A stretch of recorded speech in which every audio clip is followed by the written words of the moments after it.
everyone, welcome back to another episode where I am featuring two amazing young people who are using the power of social media to change the course of HIV and advocacy in its reality.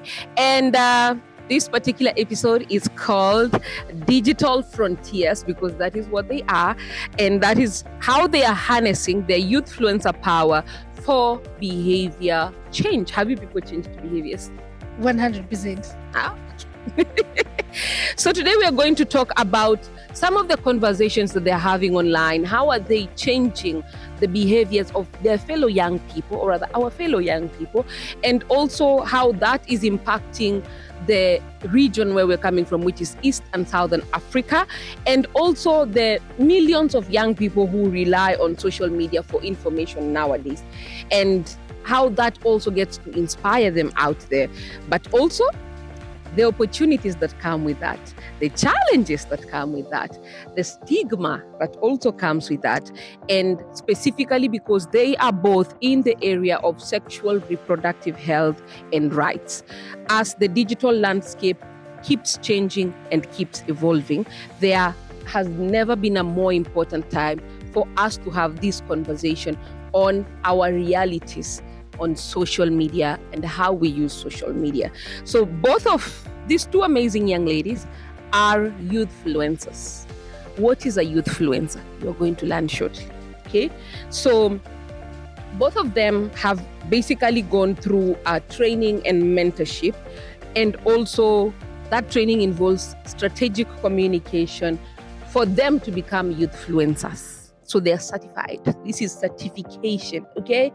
And this is basically how they also learned how to sharpen and create very impactful content, challenging harmful norms, as well as inspiring healthier behaviors, proving that young people can lead the conversation and they can also lead the change, okay? So drum rolls, please, as we welcome the very first youthfluencer on set with us, who is Siviwe Gaika, all the way from the Republic of South Africa. Siviwe, how are you? I'm good, Doreen. Thank you so much. How are you? I am also very well. So you are a youthfluencer. But before you joined the Youthfluencer Initiative, how did you handle misinformation or tough questions about HIV and SRH on your social media pages? To be honest, I used to delete those comments. I used to be so annoyed and bored, and I would literally just delete them. And nowadays, do you still delete them? No. So during the training, and one of the trainings that we had on social behavior and also how to deal with misinformation in the comment section, we were told that we shouldn't delete those comments. Instead, we should use those comments as a point of reference to educate everyone else who's not commenting, but it's watching. Yeah. So now I don't delete them. So if someone is spreading misinformation, I use that as a point of reference to educate anyone else who's watching to say, no, this is incorrect, but this is what is correct. Okay. And as you are learning and growing, what was your biggest aha moment that you had during the training? And was there a skill or a strategy that you picked up that has changed how you approach content creation now? 100%. So during the training, I remember we had one of the trainees tell us that we shouldn't try to be too trendy. Let's be ourselves. Okay. Let's be normal. Yes, we are speaking about SRHR in social media, but keep it normal. Keep it conversational. Don't try to be too technical, to be too political, and to be too correct. Keep it normal, keep it conversational, and just be you, because that's what the fellow young person who's watching wants to see. They want to see you. They don't want to see a founder. They don't want to see a product. They want to see you. Yeah. So that's one of the things that we were taught during the training, and how I've implemented it in my work is that I'll do like spend the day with me, but a voiceover will be on the HPV vaccine. So you're still watching the content that you'll be watching when you're scrolling on your FYP, but now you're learning about an HPV vaccine. Okay. That is beautiful. That is amazing that you get to incorporate your real life into a learning moment, and also because we exist in a reality where real life and learning sometimes they kind of mutually exclusive. Exactly. They exist mutually. So tell us about a specific digital campaign that you ran recently. I know you've done HIV and hair, Health and hair. health and hair, and how did you know it was actually working to shift mindsets or change behavior rather than just getting the likes and the comments? So with United, with when I was an youthfluencer, I ran two. I had Wednesdays, which is Wellness Wednesdays, and then I had the Health and Hair. So with Wellness Wednesdays, it was mainly just stories on Instagram. I would ask the young people following me, what do they want to learn next week? Then if they say HPV, they say HIV, whatever the case is, we'll learn on that. So that to me, when they were telling me and guiding me the conversation, then it just showed me that they actually do have things that they want to know about. So I shouldn't go on with topics that I think they don't know, right? So that also gave me a power where I'm like, okay, now I'm not just doing this because I have to, because now, you know, I need to do this for United and I'm doing this because the young people are telling me, no, Severe, we don't want to know about HIV this week. Tell us about TB. Yeah. Tell us about, gonorrhea. Tell us about different things, you know. So that allowed me to also be led by the people that I think I'm leading most of the time. Thank you so much, Siviwe. Thank you for the work that you're doing. And I hope that the Youthfluencer program gets to help you beyond and you get to grow as you are exiting out.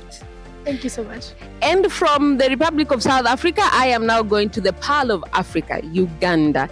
And I am joined by Jimbo Shanura. How are you, Shanura? I am fantastic. You are fantastic. Okay. And you are now a youthfluencer as well.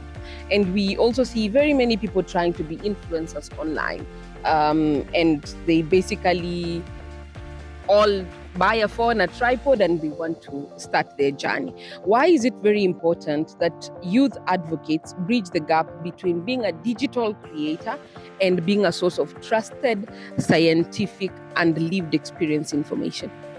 Well, there is a lot of information online, but basically for youth advocates, we are very essential when it comes to online advocacy because we ensure that we challenge the misinformation that is already there, but then give these young people reliable information that they need. Because picture this, a young person scrolls on the phone and then maybe they are searching on how to use PrEP, and then there is something online that isn't true, and they do that and then they end up getting HIV. But yet here we have a youth advocates who have all the information and then they are sitting behind with it.